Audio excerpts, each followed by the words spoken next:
En ce qui concerne donc toujours le cas FIDEC, mais sur la partie augmentation de capital, avec apport en numéraire et apport en nature, il y avait un certain nombre de choses, de questions qui vous ont été posées, puis des écritures. Donc d'abord, il y avait eu deux apporteurs sur cette augmentation de capital. C'est assez classique pour les entreprises de petite taille. Il n'y a pas beaucoup d'actionnaires qui sont Kevin et Brian. Alors Kevin, il apporte matériel de levage d'une valeur de 340 000 euros, mais par contre, il apporte une dette de 10 000 euros. Euh, donc de 10 000 euros. Donc ça fait un solde de 20 400 euros. Donc son apport réel, il est de 20 400 euros.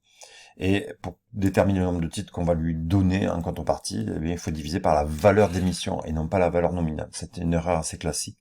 Donc la valeur, le Kevin a récupéré 150 titres. Brian, lui, a porté 40 800 euros divisé par la valeur d'émission, et ça faisait 300 titres. Je vous rappelle qu'ici, la valeur d'émission était de 136 et la valeur nominale de 100 euros par action. Donc on vous demandait de vérifier le versement au notaire de Brian s'il était en raccord à la réglementation. Et il vous était rappelé dans une annexe que le montant minimal à verser lors d'une augmentation de capital en apport en numéraire était de un quart de la valeur nominale plus la prime d'apport. Tandis qu'en nature, pas de souci, il n'y a pas de libération répartie dans le temps, puisque lorsqu'on a un apport en nature, le transfert de propriété doit se faire de suite. Donc ici, pour les 300 titres, ça faisait 25, un quart de la valeur nominale de 100 euros, ça faisait 25 euros, plus la prime, 36 euros, ça fait 18 300. Donc, Brian, il a apporté 18 300 dès le début et versé au notaire. La prime d'apport, c'était demandé après. Quel est le montant de la prime d'apport? Alors, on va pouvoir la partager entre apports en deux catégories, mais on peut laisser en une seule catégorie.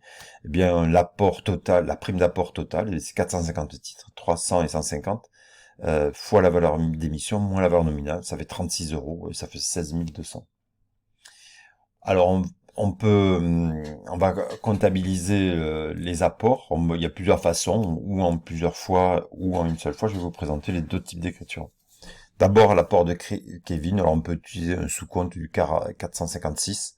Alors, après, les trois, enfin, on est assez large sur les numéros à partir du quatrième pour les apports d'associés. Donc, Kevin, il apporte 2400 euros, donc qui correspond à du matériel qui transfère directement, dont il transfère la propriété au jour de la réunion avec le notaire, 30 400. Et évidemment, il y a l'emprunt. Par contre, vous verrez qu'à la fin, on vous demande de passer toutes les écritures. Et donc, il y avait des intérêts courus sur cet emprunt. Toutes les informations ont été données. Vous faites des opérations d'inventaire, elles n'ont pas été comptabilisées. Rien n'a été comptabilisé sur l'emprunt. Donc, il faut obligatoirement faire les intérêts courus. Après, il y avait Brian qui a mené ses 18 300. Mais attention, il les a pas versés sur le compte bancaire de l'entreprise. Il les a versés au notaire. Et les versements des notaires ont déjà été comptabilisés, on va le voir un peu plus loin. Donc là, la partie qui n'est pas encore appelée, c'est sur les 300 titres, 75 euros n'ont pas été appelés. Et donc, on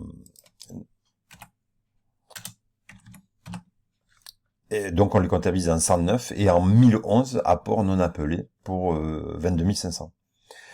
Évidemment, on va solder les comptes de Kevin et Brian et on va comptabiliser les primes. Alors j'ai séparé en deux, en 104, 300, les 150 titres de apport en nature fois 36, ça fait 5400 et 104 100 pour les 300 titres fois 36. J'ai accepté la réunion dans un même compte. Et capital souscrit appelé non versé. Non, pardon, excusez-moi, 1013, capital souscrit, appelé versé. Eh bien, on a ça, c'est les valeurs nominales sur le nombre de titres d'apport en nature, et la valeur est un quart de la valeur nominale des apports en numéraire. Voilà, ça, c'est une possibilité d'écriture.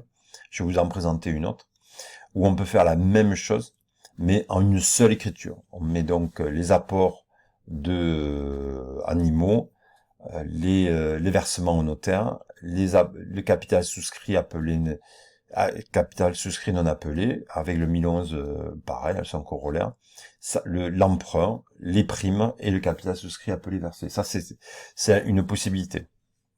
Ensuite, j'ai marqué ici les dates des opérations, mais donc il y a la banque, le 2002, c'est le notaire qui a viré sur nos comptes, mais ça a déjà été comptabilisé, on le voit dans le compte, donc il faut pas les refaire. Même si je les fais apparaître, il faut pas refaire. Donc certains ont fait 512 au compte de notaire 467, mais en fait, quand on regardait le compte dans le grand livre, eh bien, on voyait que ça avait déjà été fait. Bon, après l'appel du solde, bon, j'étais assez large sur les comptes. On doit supprimer le 1011, on doit supprimer en parallèle le 109, constater le fait qu'on appelle le capital à 1012 par le compte d'associé. Alors j'ai mis que 3 chiffres. Et le versement a été fait au notaire pour 22 500. Et une fois que ça a été fait, eh bien on doit passer du 1012 au 1013. Bon, il y a une écriture optionnelle qui peut être passée 1013 à 101. Certains l'ont fait. Ensuite, il y avait la facture du notaire à comptabiliser dans les charges par nature. Donc là, c'est vraiment les frais. Hein. C'était les frais qui étaient comptabilisés. Donc les droits d'enregistrement et de timbre, les factures d'honoraires, la TVA sur la facture d'honoraires et le compte du notaire. Et après le virement qui a déjà été comptabilisé. Et là, vous avez tous oublié de traiter, parce que ce qui va vous être fait, on va vous donner un contexte et vous devrez passer les écritures nécessaires. Donc ici, il y avait un emprunt, un nouvel emprunt, et à l'inventaire, eh bien, on doit constater des intérêts courus, donc sur 11 mois, et ça faisait 320 €.